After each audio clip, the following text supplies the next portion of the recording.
Hello and welcome to Grow Your Yoga. My name is Todd McLaughlin. I'm here at Native Yoga Center in Juno Beach, Florida. And today I want to give a tutorial on how to practice the Parsvottanasana. That's the intense side stretching pose. Parsvottanasana in the ashtanga lineage is taking the hands into a prayer position behind the back, commonly called reverse prayer position. Stepping out to the right, pivot and turn, hips square. And exhale, fold. Aim to touch the chin, tip of nose or head down toward the shin. And do both sides, right side, left side, stretching into the hamstrings, and to be able to come all the way back up. This pose is really good for opening up the stretch into the back of the legs, for building strength and coordination and flexibility in the hips, to develop improved balance of holding on a narrow line, and to stretch the musculature across the posterior chain of the spine. Also, to create a really nice, deep and releasing stretch for the shoulders, wrists, and forearms. I'm going to break down each section part by part. If you have any questions during this live tutorial, please leave them. And if you're watching this recorded, also do the same. Leave a question for me. I will happily answer. All right, so the very first thing I want to address, though, we're going to work from the ground up in the pose. We're going to go from a bottom to top sort of organization. And so with that being said, I want to focus on the feet. All right, so in Parsvottanasana, I take that back. In Parsvottanasana, Parsva means side, Uttana means intense. In this case, I'm just going to do a very simple grab of the elbows behind the back. This is one way that you can practice the pose. Okay, and I step out. Now, the one question we have often is how wide apart should the feet be? The feet, one of the answers to this question is that we're going to create a triangle in relation to you have one line from one foot to the other, one line from one foot up to your pelvis, and one line from your pelvis back down to the other foot, creating a triangle shape. And then we have a triangle that has three equal sides, and that's what we're going to attempt to create. This is a triangle, but the bottom line is not nearly as long as the legs. This is a triangle, but the width between the feet is much longer than the leg length distance. This is a triangle where the feet are about equal width to the length of each leg. So this is what we'll strive toward. Okay, next up, how or where should the feet be? If I turn, I don't know if you can see this little red dot here on my map, but let's imagine that there's a line going all the way back in this direction. So there's a couple of different alignment options. If I put my foot and heel on that red dot, I'm going to attempt to have my back foot align where my heel is on the exact same line. So the two heels are on the same line. That's one alignment technique. But notice what happens when I go to take my hips into the square position. It is more difficult to align the hips square to the front with the heels on that same line than it is if I have this back foot a little bit wider. I am now able, that's not too wide. I'm now able to square my hips a little easier. So what you need to think about is, what am I trying to do? What is my goal? One of the goals is to get the hips relatively square so that as you come forward, you don't have your hips wonked off to one side or the other. We're going to try to keep our hips pretty level and square as we come forward. And what that looks like from the side angle is that when I come forward, I'm going to try to bring, in this case, my right hip back, left hip forward, so that as I fold, I'm going to keep this relative even alignment of the hips to where we could take a glass of water and balance it right on the back of the hips and it wouldn't fall. Usually what happens is the right hip comes up because actually that's not true.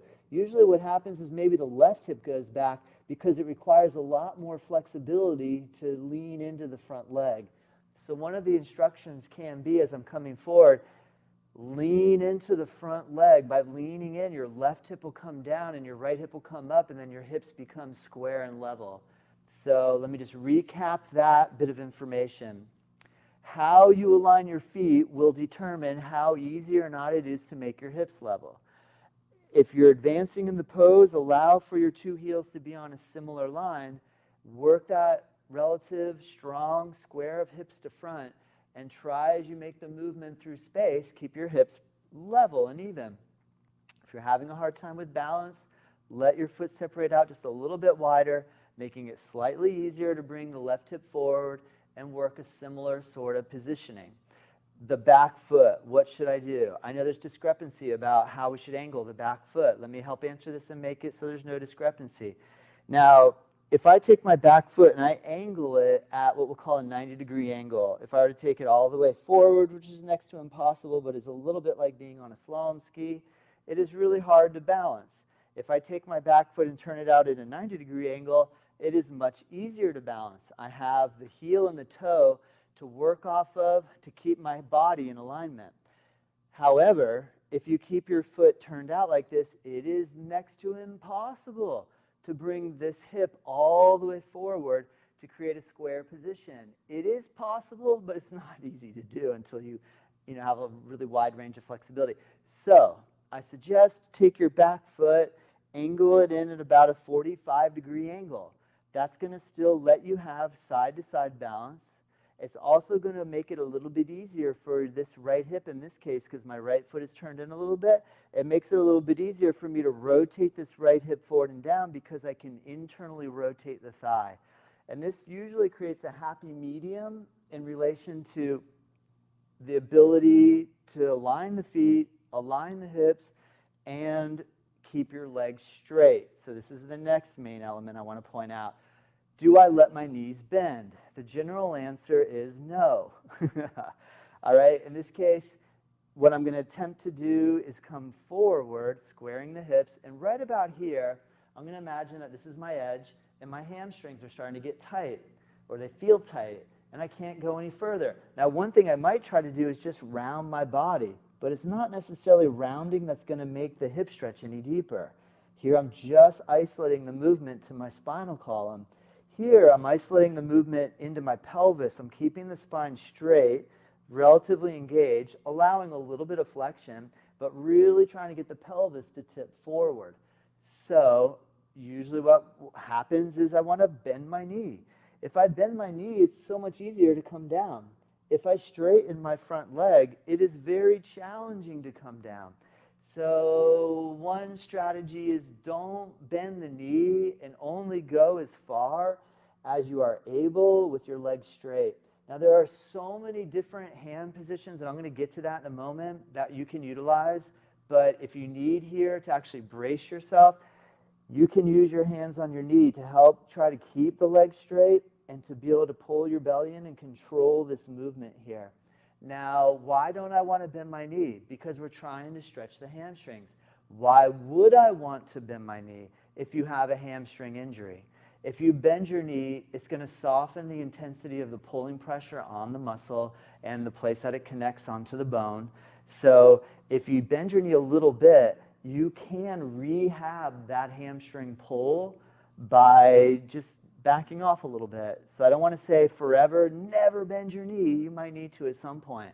But if you have healthy hamstrings, you have no tears, no issues, no pain, just stretching tightness, then I recommend keep your legs really straight, work as far forward as you can into the fold. When you meet your edge, hold here, and the drishti, or the focal point, is to gaze down at the foot. So now we pretty much have covered the basics for the legs. Oh yeah, I do want to point out, sometimes we'll see this though, where the back leg bends, and that's a pretty big no-no. You definitely want to keep your back leg really straight. So definitely on both sides, whether you choose to bend your front knee or not, keep your back leg straight. All right, now the arm positions. In Ashtanga Yoga, we have what's called the reverse prayer position of your hands in prayer behind the back. Let's see, in the Bikram Yoga, or 26 and 2, Hot Yoga, Vishnu Ghosh, however you like to identify that practice with these days, is cool.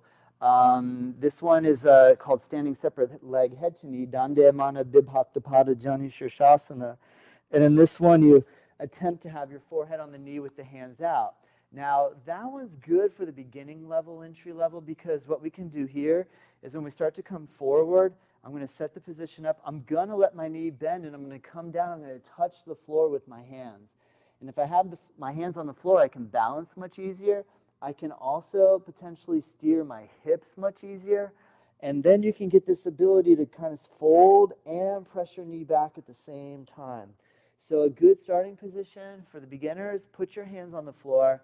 And another option too, which I haven't mentioned, is if you take 2 blocks, I have one right now, but if you have a hard time touching the floor, you can use something underneath your hands to give you some stability for balance, and then you can work that front leg hamstring stretch. All right, and then in relation to what to do with the arms in the ashtanga version, we have this what's called reverse prayer. So I'm going to turn my back to you. What's easiest is to take your arms behind your back and just grab your wrist. A little more challenging but good is to grab the elbows.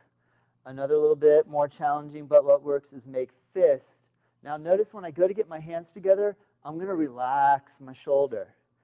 All too often, I see people trying to put their hands in prayer behind the back, but they're pulling their elbows back.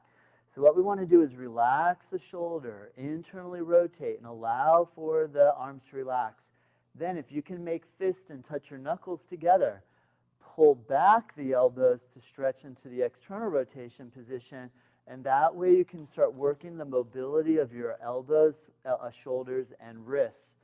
And then one of the pinnacles of the position is to take your hands in reverse prayer, meaning the fingers are up, not down here. I see this a lot. That's we'd be better off just grabbing or making fist here. What we attempt to do is bring the palms together. And you can bring the hands as high up onto the back as possible, but one of the main ideas is to try to touch all the fingertips together evenly, and then draw the elbows back and secure the palms connecting against each other on your back. So drawing the elbows back. So then in the full position, I set my hands up into the prayer, step out to the right, pivot on the heels, square the hips, belly in, flex at hips, go to the point that I can keep my legs straight. And now the next question, what about my neck? What do I do with my neck? One of the drishti is looking at the toes. But if you come in here and you got your neck like this and you have your shoulders up like this, it just doesn't make sense to me. I think draw your shoulders down. And if it's comfortable for you to drop your head down, you can touch your nose or your head on your leg and lift your elbows and balance. So there's a whole host of different range of motion options within the Parsvottanasana. But remember to have fun. Oh yeah, you got to breathe. So you got to close your mouth. and the breathing technique is to breathe in for about 5 or 6 seconds and breathe out for about 5 or 6 seconds. In Ashtanga Yoga, we utilize the ujjayi breathing. So that means the back of your throat constricts a little bit. It's called your epiglottis. You have a little flap there that closes when you drink water, so the water doesn't go down your windpipe. But we're not eating and drinking while we're practicing yoga. So what you can do is squeeze your throat a little bit and make a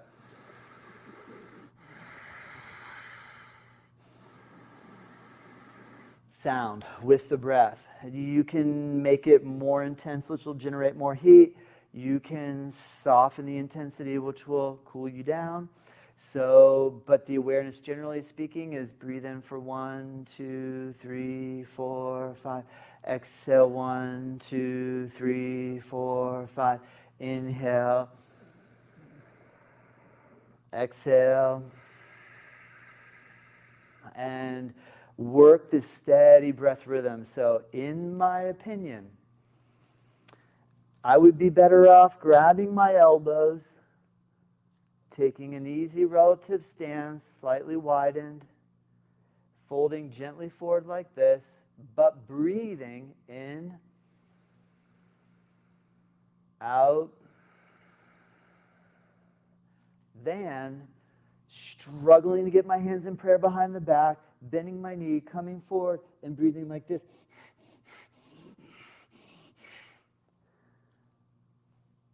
Pull it back. Make it easier. Make your breath calm. Smooth the breath out. Now try to go deeper. So put the emphasis on the breath. Don't worry so much about the posture. The posture is always going to come and go throughout life. Come and go. Some will get easier, some will get harder. Some that got easier are going to get harder. Some that were harder are going to get easier. Who cares? But the breath and the awareness of the evenness, This is where we start moving into yoga. All right, I hope this helps. Let me check to see if you have any questions. Remember, you can always ask them live here on Thursdays, 11:30 and 12 p.m., and I gladly answer. Remember, check me out, check us out. Me and my wife Tamra, we've been holding down this studio here in Juno Beach for the last 18 years, solid.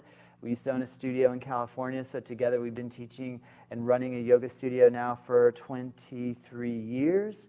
We love it, and we love working with you, and I'm so happy that you're here.